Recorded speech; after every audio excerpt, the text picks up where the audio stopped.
C'est n'importe quoi. C'est n'importe quoi. Mais qu'est-ce qu'il se passe avec le cinéma français, sérieusement? C'était... Parce que Alibi.com 2, mais c'était extraordinaire. C'était incroyable. Qu'est-ce qui s'est passé avec le cinéma français? Pourquoi on est passé d'une année 2022 nulle en termes de cinéma français à ça?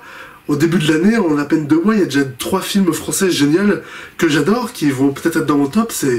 Mais qu'est-ce qui s'est passé? Pourquoi il se passe ça? Qu'est-ce qui se passe?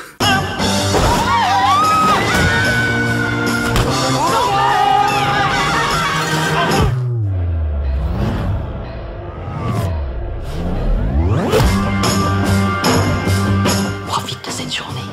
Elle va être mémorable.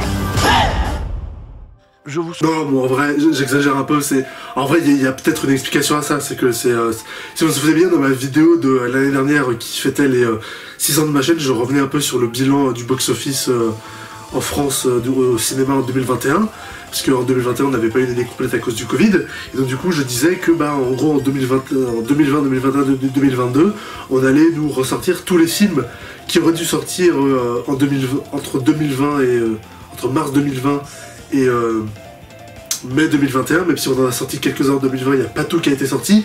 Donc du coup, tous les films qui auraient dû sortir pendant cette période, donc à peu près 7-8 mois de films, qui a presque 1 an de films, allaient tout être décalés. Donc du coup, on allait tout se taper, tout ressortir en 2021 et aussi en 2022. Et apparemment, c'est peut-être le cas, puisque tous les films qui auraient dû sortir maintenant, donc qui ont été tournés avant, et tous les films aussi qui ont été tournés...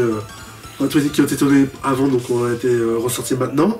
Et donc maintenant qu'on est en 2023, et que donc ça fait plus d'1 an qu'on est sorti du Covid, tous les films qui auraient dû, français ou américains, qui auraient dû sortir pendant cette période, sont à peu près tous sortis, je crois.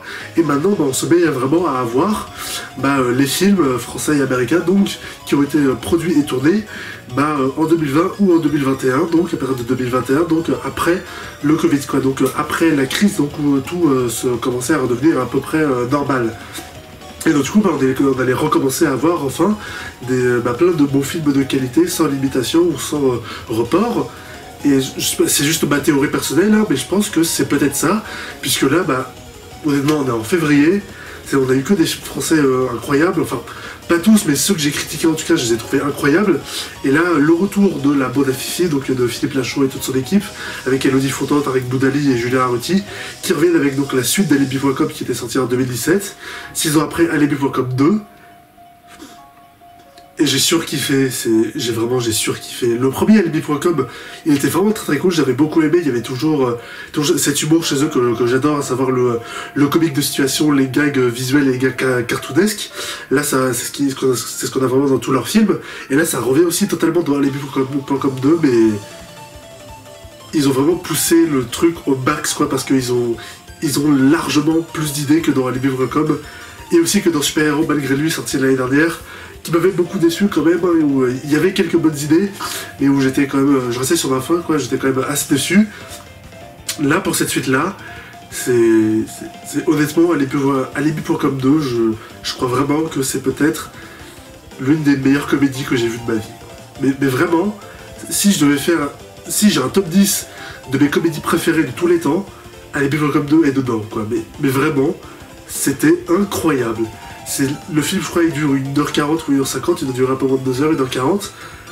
C'était incroyable de bout en bout, quoi. La comédie, l'humour, les blagues, tout marchait parfaitement de bout en bout, c'était extraordinaire ce film. Donc je vous recommande très chaudement d'aller le voir, c'était vraiment une excellente comédie française. Je sais pas autant ri de voir une comédie française et de voir un film tout court depuis peut-être Tout simplement Noir en 2020, il y a 3 ans, quoi. Donc il y a eu quand même deux grosses années quand même où il n'y a pas eu de grosse comédie française qui m'a intéressé ou qui m'a fait rire. D'ailleurs,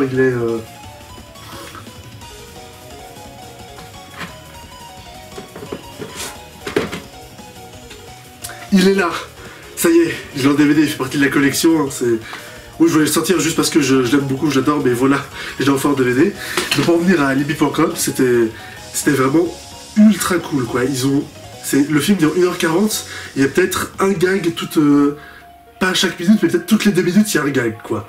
Donc faut quand même se dire qu'en 1h40 de film, ça fait quoi? Ça fait 1h40, c'est 100 minutes. Donc une gag tous les 2 minutes, donc ça fait quoi? Donc ça fait 50 gags visuels dans le film, 50 blagues quand même, faut réussir à tenir ça et ils arrivent vraiment bien à très bien tenir ça dans le film, c'est en plus qu'ils sont très créatifs en termes de blagues, quoi. C'est que du comique de situation ou des blagues visuelles et elles marchent toutes hyper bien, elles sont toutes très bien trouvées, ils sont vachement plus créatifs que dans Super-Héros malgré lui, justement, c'était assez bof. Là, pour le coup, ils ont toujours plein de blagues, plein d'idées visuelles et tout à mettre. C'est autant pour le coup que dans Nicky Larson et le parfum de Cupidon et aussi Babysitting 2 qui sont leurs meilleurs. Mais je pense vraiment qu'Alibi.com 2 est vraiment dans leur meilleur film parce que là, vraiment, ils ont vraiment atteint des sommets. C'était assez exceptionnel. Et pour réussir à faire marcher toutes ces blagues, il faut un bon rythme et un bon montage. Et le rythme est parfait. C'est vraiment le rythme du film, il est parfait, le montage marche parfaitement bien, il s'attarde vraiment bien sur certaines blagues ou et aussi sur certaines séquences d'émotion et de drame et tout qui marchent très bien, il arrive parfaitement bien à passer d'une blague à l'autre et tout parce que c'est aussi pratique vu que toutes les blagues, comme toutes les blagues sont visuelles et que c'est pas des blagues orales où c'est des gens qui te font des monologues ou qui font des phrases bien tournées et tout, non, comme là toutes les blagues sont visuelles, c'est beaucoup plus facile de les faire marcher, elles sont toutes liées ensemble vu que c'est purement visuel quoi, donc c'est aussi beaucoup plus facile de les lier au montage et de les arranger au montage. Ça marche beaucoup mieux que si c'est des blagues visuelles ou c'est des personnages qui se lancent des insultes ou qui se crient dessus ou qui se disent leurs 3 vérités quoi, comme on a la plupart du temps dans les grosses comédies françaises quoi. Non, là c'est vraiment une comédie française avec de l'humour visuel, que des gags visuels cartoonesques et donc du coup c'est ultra divertissant quoi. C'est pas de l'humour qui fait réfléchir, ça c'est sûr, mais c'est uniquement de l'humour qui est purement là pour faire kiffer quoi. C'est de l'humour divertissant quoi et j'ai été totalement diverti quoi. C'est très créatif, ultra divertissant et toutes les blagues s'enchaînent parfaitement bien. Le film passe très très bien, il est ultra riche, comme justement il y a beaucoup de blagues donc du coup on s'ennuie jamais. C'était vraiment super cool quoi. C'est vraiment généreux en termes de blagues, en termes d'idées visuelles. J'étais comblé. J'ai été comblé, j'ai retrouvé les excellentes heures de Babysitting 2 et Nicky Larson qui étaient tous fantastiques, c'était parfait, j'ai eu exactement ce que je voulais, non, c'était pas ça, j'ai eu plus que ce que je voulais, c'est vraiment, il y a certains moments dans le film où je peux pas trop vous parler du scénario et des blagues qu'il y a dans le film et de ce qu'on voit dans le film, parce que sinon ça vous gâche le film, quoi. Si je vous explique les blagues ou les gags qui arrivent, ça vous gâche un peu le truc, mais...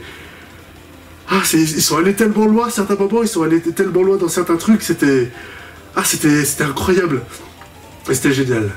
Bon, il faut quand même que je vous parle de certains trucs dans le film, de certains points, de certaines blagues, parce que quand même, il y a certaines idées de mise en scène, ils sont quand même ultra bien trouvées, ultra originales, quoi, donc il faut quand même que je vous en parle. Il y a toute une séquence aussi, au milieu du film, quoi, à peu près 1 heure, où en gros, c'est la scène où t'as les parents de Greg, attention, petit spoiler quand même, voilà, j'en ai déjà dit trop, mais petit spoiler si vous voulez pas connaître toutes les blagues du film, il y a toute la séquence où t'as les parents de Greg qui viennent au final chez lui, alors qu'il leur avait dit qu'il avait annulé le mariage parce qu'il voulait pas les voir, sauf qu'ils viennent chez lui pour le réconforter parce qu'il leur avait dit aussi qu'il avait rompu avec sa copine. Et donc du coup arrive toute une scène de quiproquo où Greg et ses parents vont devoir s'infiltrer dans la maison du voisin parce que Greg peut pas les ramener chez lui, en lui faisant croire que la maison du voisin c'est la sienne et en faisant venir une autre fausse copine. Et à partir de là le film part vraiment dans 20 minutes, c'est vraiment il y a une grosse séquence au milieu du film de 20 minutes où c'est que un gros quiproquo entre les deux maisons où le personnage il va d'une maison à l'autre, où il essaye de régler les problèmes de l'une à l'autre et tout, parce que pendant que ses parents sont dans la maison des voisins, il y a aussi sa copine Flo qui est dans l'autre maison, qui pense qu'il est parti et qui fait un truc, et donc il a essayé de gérer les deux, et donc pendant 20 minutes, vraiment c'est 20 grosses minutes, tu joues comme ça vraiment dans une grosse séquence avec de l'humour, de l'action, de la bonne mise en scène, et vraiment ça m'a bluffé à quel point ils arrivent vraiment à tenir toute cette séquence, parce qu'en termes de rythme aussi et de montage, toute cette séquence elle est vraiment super... Elle est vraiment super dense, quoi. Elle est aussi ultra tendue, quoi, parce que même si c'est de l'humour et tout, c'est aussi beaucoup tendu, parce que c'est le personnage justement qui manque, qui ne doit pas se faire attraper. Donc toute cette séquence, elle marche vraiment extrêmement bien, quoi. Ça dure vraiment 20 minutes, c'est tendu quoi, limite t'es essoufflé quoi à la fin de la séquence parce que vraiment elle s'arrête pas quoi et c'est vraiment, ça marche vraiment super bien quoi. Il y a aussi une petite séquence et tout et c'est juste un petit plan dont j'ai envie de vous parler où en gros c'est toujours spoiler aussi, où en gros c'est les amis de Greg qui étaient partis pour faire un alibi, qui étaient partis dans un endroit où ils se retrouvent malencontreusement à avoir couché avec la femme d'un type. Et donc t'as toute une scène où t'as les deux qui sont en train de discuter au téléphone et dans le film on te le montre comme un split screen, vous voyez, pour montrer qu'ils sont dans deux endroits séparés. Sauf qu'en fait, ils sont pas du tout dans deux endroits séparés. En fait, ils sont dans le même lit, dans la même chambre. Sauf qu'en fait, au milieu, ils t'ont mis une lampe pour te faire croire que l'écran il était séparé, que t'avais un split screen, quoi. Et qu'ils étaient séparés, alors qu'en fait, pas du tout. Donc en fait, t'as la caméra qui tourne pour montrer que, non, en fait, il y avait juste une lampe et tout qui faisait croire que c'était séparé, quoi, c'est bon. Bon, après, si tu réfléchis trop au gag, tu te dis, mais pourquoi il y a une lampe en plein milieu du lit comme ça pour séparer le truc, quoi, c'est vraiment là juste pour faire le gag pour les spectateurs.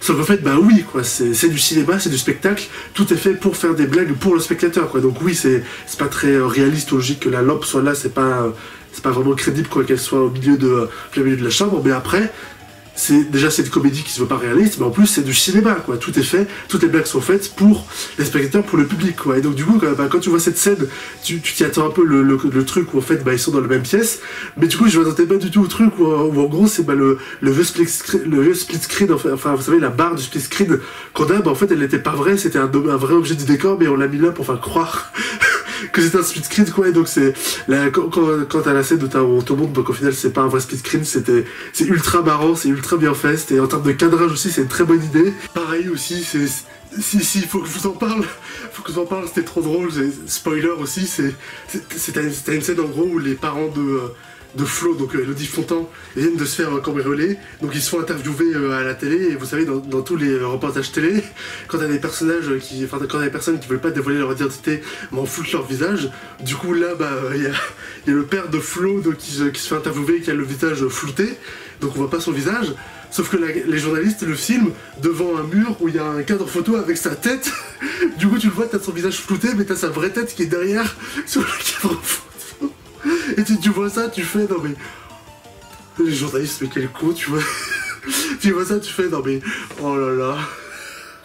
Mais c'est tellement bien trouvé, c'est tellement marrant, ça marche tellement bien. Rien que d'y repenser, ça me fait marrer, mais c'est vrai que quand tu vois ça au cinéma, tu fais, oh putain. Ah, c'est génial. C'est génial, mais bon, je vous en dirai pas plus sur les blagues du film, je vais pas tout vous raconter non plus, sinon c'est juste une 10 quoi, mais vraiment, allez voir le film. Allez voir le film, il est incroyable, c'est vraiment une des meilleures comédies que j'ai jamais vues, quoi. Il surclasse largement le premier Alibi.com, il est vraiment largement au-dessus, ce film il est inarrêtable.